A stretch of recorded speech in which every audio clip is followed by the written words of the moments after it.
fairly narrow. It was Dutch Calvinist. We have Presbyterian guests, and that's probably what got me onto the Dutch Calvinism. But in Dutch Calvinism, everything was very clearly spelled out. Everything was clearly defined. What was right and what was wrong was well known to us as children because we were reminded constantly by our parents and in some way by our society. But as I grew, more and more teachers began to come into my field of vision. And I began to realize that indeed the tradition that I had been raised in was very valuable to me. I cannot say how grateful I am that in the first 12 years of my life, I was thoroughly instructed in the Scriptures. In the seminary, that made me something of an oddball. Surprising to say, but in the seminary, knowing the Scriptures well was not all that usual. But by the time I got to the seminary, I knew a lot more than what the Scriptures teach. There were other influences. The influence of Buddhism, the influence of Hinduism, the influence of the various movements in the earth towards justice, whether secular or sacred.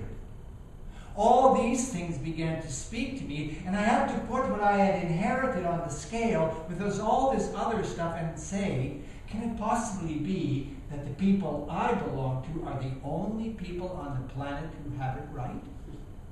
And I recognized that they were folks just like you, folks just like me, and although they had access to the truth like us all, they did not have possession of it. Now, I've said all of that so I can tell you one little story from the tradition of Zen Buddhism. And the Zen Buddhist teacher was speaking to a young pupil one day, and the pupil had a question. Maybe you have this question. Master, what's the only true way to peace? And the master said, well, what have you heard? And he said, well, I've heard this, and I've heard this, and I've heard this, and I've heard that, and I've heard the other thing, and I'm thoroughly confused. I need to know clearly which is the way that leads to peace. And the master looked him in the eye and went, go! And that's how Zen teachers taught sometimes. Now, I've wrestled with that teaching, and I've realized that the meaning is, it's not about sitting back here in your safety and your comfort trying to decide which is the true teaching. It is up to you to step out of where you are and into what is possible for you. Now, this is very, very important at this moment in human history. We are all aware that in the spiritual realm there's been something of an earthquake. Something is happening in our world that has got us worried and concerned. At least some of us. There are others who are going, hooray, finally Christ is going to come and conquer all the infidels. Christ is going to conquer all the dirty people. Christ is going to conquer all the unwanted people. Christ is going to save us from all this stuff that makes life so messy. Well, I'm thinking that Christ would not be speaking in that kind of language. We are in a very, very troubling predicament as a human race. We've been coming to this point for a long, long time. And there's a concept called incremental fluctuation. That is to say, the way of the world started out flat, it built up a little bit, went down, built up a little bit more, went down, built up a little bit more. And in every age, the dilemma of the world, the iniquity in the world, the horror of the world has reached a new level of darkness. We, in the Western world, have spoken of the last 500 years as years of progress. What if we've been wrong? What if we're not progressing? Or maybe even more of a concern, what if we are progressing? What if we're making rapid progress along a road that is leading us to ruin?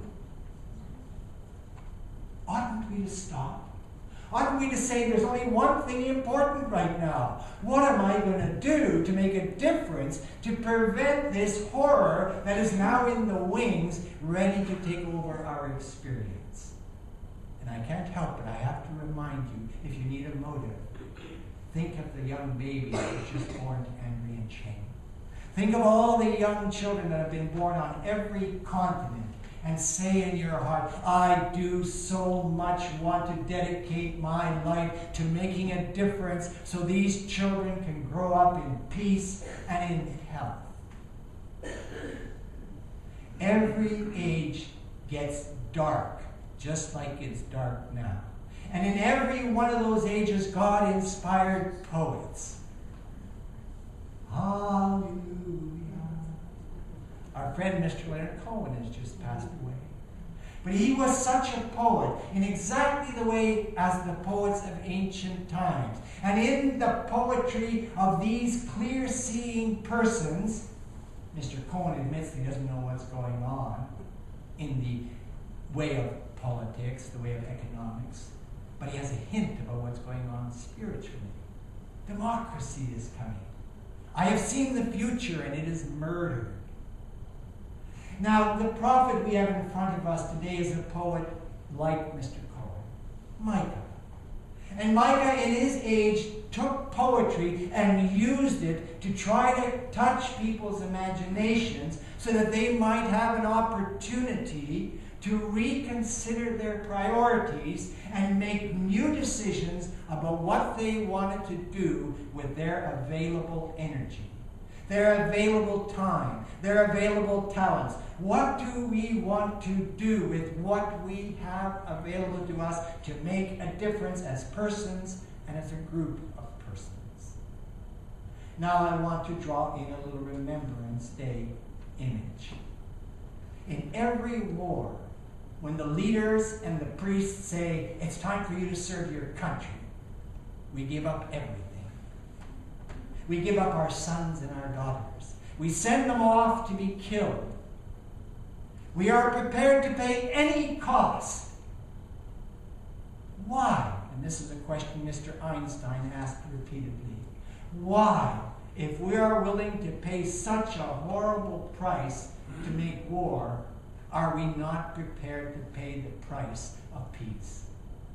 Will it take any less from our young men and women to put on the garments of praise, to take up the shield of faith, to take the sword of the Word of God, to take shoes shod as gospel of peace?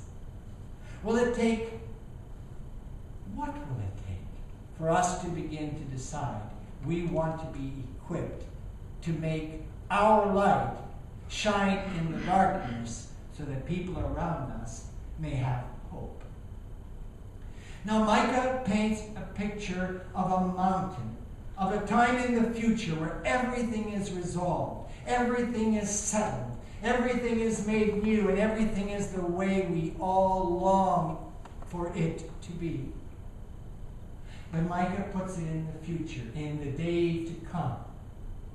And what Micah does there is it gives us something to look towards. Because right now, many people are beginning to speak very plainly and saying that it is quite likely that in the very near future, somebody is going to push a button, somebody's going to push another button, somebody's going to push another button, somebody's going to be pushing another button, and the planet will turn into a lake of fire.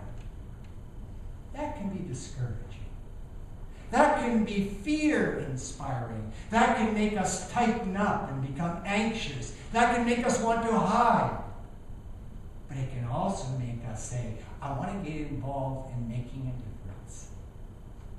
I want to give my life for peace. And then the question becomes, how do I do that? And that's where I would like to point you towards the text about Jesus, who is preparing to leave a people that he's been with over a period of time. And in that period of time, he's been telling them stories. He's been pointing to what's going on, and he's been proposing that there's an other way.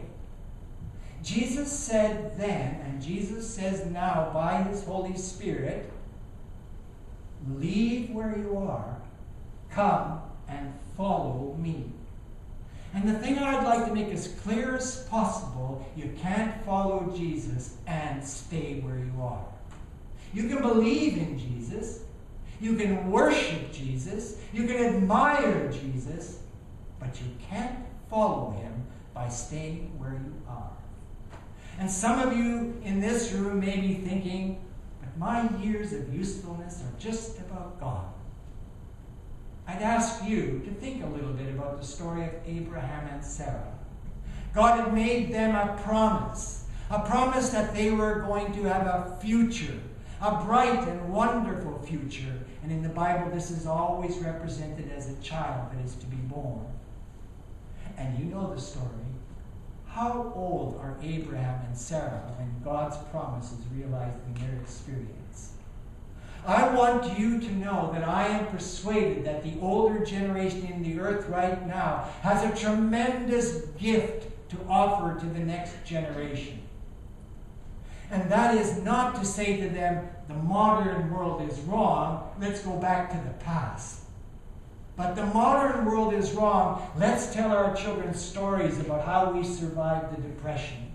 Let's tell our children stories about how we survived all the horrors of our life's experience.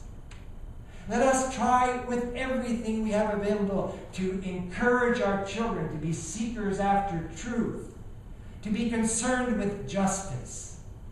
And that might be, as a start point, as simple as turning on your TV once in a while and watching what young people are doing in the earth just now. Because on every continent, young people are beginning to give themselves to make a difference. And so often, what they meet, I could paint another picture for you, not the young people, but the indigenous people. We have a group of people in North Dakota now who are doing everything in power to save the water from being totally destroyed. And I said last week, our bodies are made of water. It's important. And who has the government sent to them?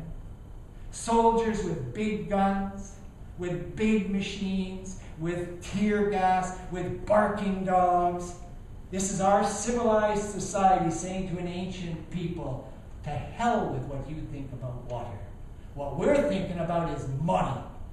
And if we don't put this thing in, the money will slow down. And the native people are saying, yes, but you can't eat money. Jesus offers to the people of his day and to us an example. And the key point I would like to leave with you this morning is what Jesus says about my peace I give to you. I am not giving you that peace in the way the world promises peace. I'm giving you peace that passes understanding. The kind of peace that kept Daniel in the lion's den. The kind of peace that kept Paul and Silas in a dungeon, singing praises. The kind of peace that kept the saints in all the ages as they faced the ruthless powers who hated the truth of God and wanted only to preserve the way of power in the world. I shine my shoes on a regular basis. I make my bed on a regular basis. I do these as devotional, symbolic actions. They represent for me my desire to be militant in the way of peace. That is to say, not just to seek peace for me at home so I can sleep easy, but to take the peace that I've experienced through the grace of God and carry it into all of my relations. And not just as peace, but as peace which is rooted in justice. So the thing I would ask of you is to take some time every day, take some time to polish the bit of peace that's in you Maybe it's all muddy like those old boots that I showed you earlier. But work on that peace. Buff it up. Polish it. Get it shining. So that in all of your relations, peace is communicated. And in all of your relations, do the best you can to help others understand that the way we have been going for so long isn't working. And that means changing the way we're going. And each of us will have to figure that out for ourselves, what that means. So practice peace. When you're going to meet somebody, prepare your heart and say, when I go into this meeting, I would like to be peaceful.